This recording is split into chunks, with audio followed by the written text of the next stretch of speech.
ఇప్పుడు 8వ ప్రాణాయామం పేరు ప్రణవ ప్రాణాయామం.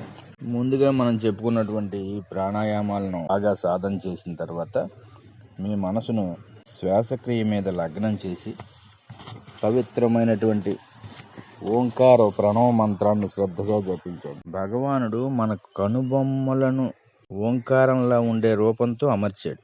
మన ఈ శరీరం విశ్వాంతరాళాలు కూడా ఈ ఓంకార దివ్య చైతన్యంతో నిండినవే. ఇది ఒక వ్యక్తి రూపం కానీ వైఖరి కాదు. అది విశ్వాన్నంతటిని శాసించి నడిపిస్తున్న ప్రతి ఉచ్ఛ్వాస నిశ్వాస శ్వాసక్రియలోనూ మానసికంగా ఓంకార మంత్రాన్ని జపం చేయండి.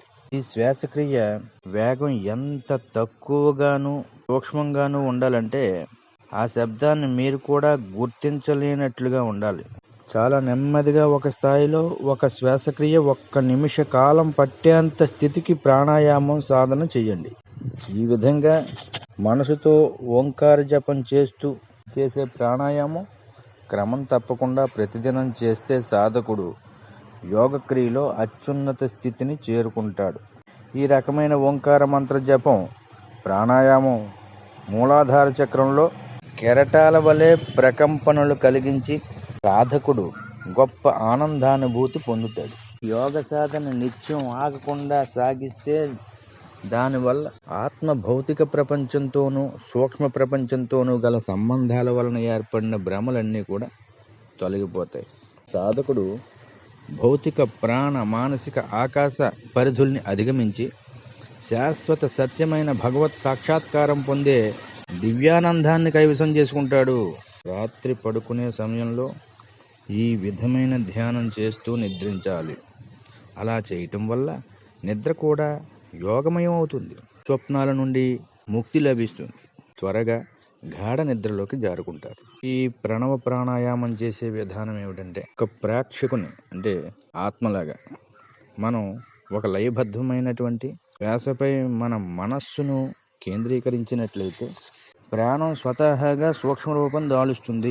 10 నుండి 20 సెకండ్లలో శ్వాసను లోపలికి తీసుకుని 10 నుండి 20 సెకండ్లలో శ్వాసను బయటకు వదులుతాం.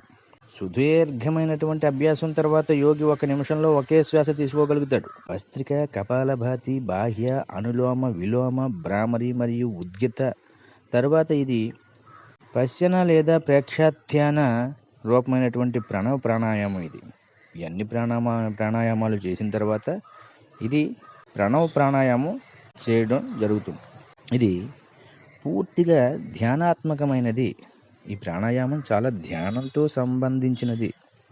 ప్రతి వ్యక్తి కూడా 3 నుండి 5 నిమిషాలు ఈ విధమైనటువంటి ధ్యానాత్మక ప్రాణాయామం తప్పకుండా చేయాలి. ఈ విధంగా నిరంతర ప్రాణాయామ సాధనతో సాధకునికి మనస్సులోని అన్ని ఒడిదుడుకులు కూడా తొలగిపోయి మనస్సు ప్రశాంతంగా స్థిరపడుతుంది. ఇదే పరిశుద్ధమైన పూర్తి నిస్సంగత్వ స్వరూపమైనటువంటి ప్రజ్ఞానం.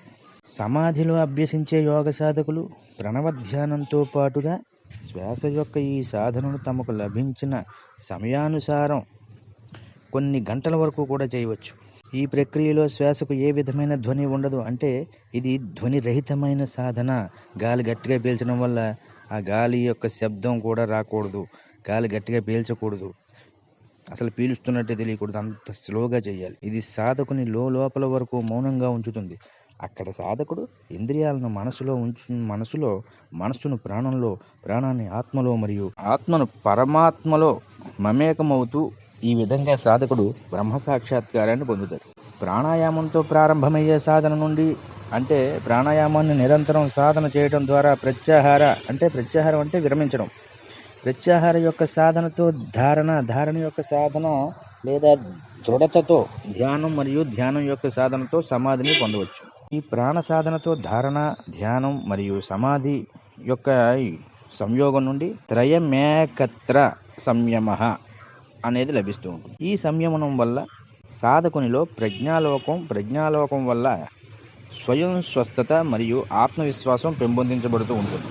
దానికి నలుదిశలా ఒక విధమైన రక్షా కవచంగా తయారవుతుంది. అది సాధకుని అన్ని రకాల వ్యాధులు మరియు మలినాల నుండి కూడా రక్షణ కలగజేస్తూ ఉంటుంది. ఇలా చేసే ప్రాణాయామాన్ని మనం ప్రణవ ప్రాణాయామం అంటారు. ఇంతటితో ప్రధానమైనటువంటి 8 ప్రాణాయామాలు కూడా పూర్తయ్యాయి. ఇక వీటికి ఉప ప్రాణాయామాలు అని చెప్పేసి మరో 9 ఉన్నాయి. వీటి గురించి తర్వాత చర్చించుకుందాం. స్వస్తి.